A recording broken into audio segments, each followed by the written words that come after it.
दोस्तों, क्या आप जानते हैं अल्लाह ने छिपकली को क्यों पैदा किया? तो एक मर्तबा हजरत मूसा अलैहिस्सलाम ने कोही तूर पर अल्लाह से बात कर रहे थे कि बाजू में एक दरख्त था जिस पे छिपकली बैठी हुई थी। तो उसने हजरत मूसा अलैहिस्सलाम पर पेशाब कर दिया। तो हजरत मूसा अलैहिस्सलाम को गुस्सा आ गया और अल्लाह से सवाल करने लगे, ऐ मेरे रब, तूने छिपकली को क्यों पैदा किया है? इससे तो कोई इंसान को कोई फायदा भी नहीं पहुँचता। तो अल्लाह ने कहा कि ए मूसा, कुछ दिन पहले ही ये छिपकली ने यही सवाल कर रही थी, ऐ मेरे रब, तूने मूसा को क्यों पैदा किया है? उससे तो मुझे कोई फायदा भी नहीं पहुंचता और वो मुझे तबलीग भी नहीं करता। ये सुनकर हजरत मूसा अलैहिस्सलाम ने शर्मिंदा हुए और अल्लाह ने फरमाया, ए मूसा, मैंने किसी भी चीज को बिना मकसद के पैदा नहीं किया। हर एक चीज को किसी न किसी मकसद से पैदा किया है, किसी न किसी वजह से पैदा किया है।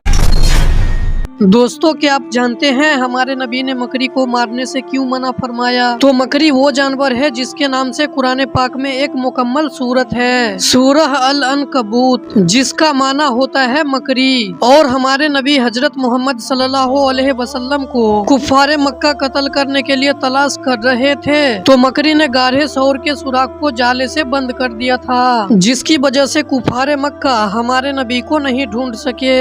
और इसी तरह जब तालुत नामी जालिम बादशाह ने हजरत दाऊद अलैहिस्सलाम को कत्ल करना चाहा, तो हजरत दाऊद अलैहिस्सलाम ने एक गार में छुप गए। तो जब तालुत को गार के बारे में पता चला तो वो गार में तलाश करने जा रहा था। तो मकड़ी ने गार पर जाला तान दिया, जिसकी वजह से तालुत हजरत दाऊद अलैहिस्सलाम को नहीं तलाश कर सका। तो इसी वजह से मकड़ी को मारने से हमारे नबी ने मना किया है। तो कमेंट में सुभान अल्लाह जरूर लिख दीजिए। दोस्तों, क्या आप जानते हैं मुसलमान दाढ़ी क्यों रखता है? तो हर एक मुसलमान अपने काम में अपने नबी को फॉलो करते हैं और दाढ़ी रखना हमारे नबी हजरत मोहम्मद सल्लल्लाहु अलैहि वसल्लम की सुन्नत है। तो इसलिए मुसलमान दाढ़ी रखते हैं। और दाढ़ी हजरत सीस अलैहिस्सलाम की सुन्नत है, क्योंकि सबसे पहले दाढ़ी हजरत सीस अलैहिस्सलाम की निकली थी। दोस्तों, क्या आपको दाढ़ी रखना पसंद है? तो कमेंट में जरूर बताइए।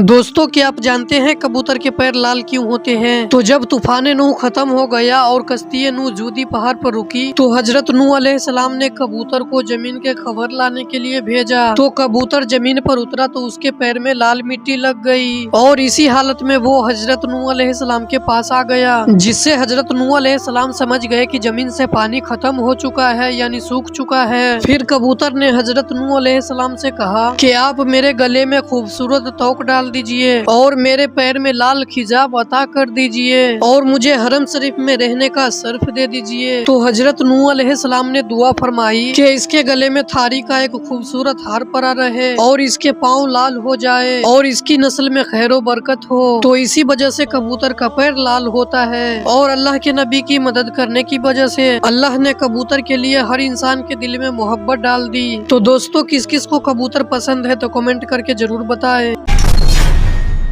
दोस्तों, इमाम साफी फरमाते हैं कि मेरे मोहल्ले में एक शख्स था जो कि बहुत ही नेक था, जिसे कुरान और नमाज से बहुत मोहब्बत थी। एक मर्तबा मैं हज करने गया तो मुझे पता चला कि वो भी हज करने आया है। तो मैं उसके पास से गुजरा तो वो कुरान की तिलावत कर रहा था। फिर मैं उसके पास से कई बार गुजरा तो उसने देखकर बोला, हजरत, मैं आपका ही इंतजार कर रहा था, ये कुछ दिनार है, आप रख लीजिए, क्योंकि आज मेरा इंतकाल हो जाएगा। तो आप मुझे कफन पहनाकर जन्नतुल मुअल्ला में दफन कर देना और मेरे लिए दुआ कर दीजिए कि अल्लाह मुझे कब्र में भी कुरान और नमाज पढ़ने की तौफीक दे। जैसा उसने कहा था वैसा ही हुआ और उसका इंतकाल हो गया। फिर इमाम साफी अगले साल मक्का आए तो उन्होंने अल्लाह के फजल से देखा कि वो कब्र में कुरान पढ़ रहा है। सुभान अल्लाह, जिस कब्र की जिंदगी गुजारना बहुत ही मुश्किल है, वहाँ अल्लाह वालों के लिए सिर्फ सुकून ही सुकून है। या अल्लाह हमारे कब्र को भी रोशन फरमा। तो एक मर्तबा कमेंट में आमीन जरूर लिखिए।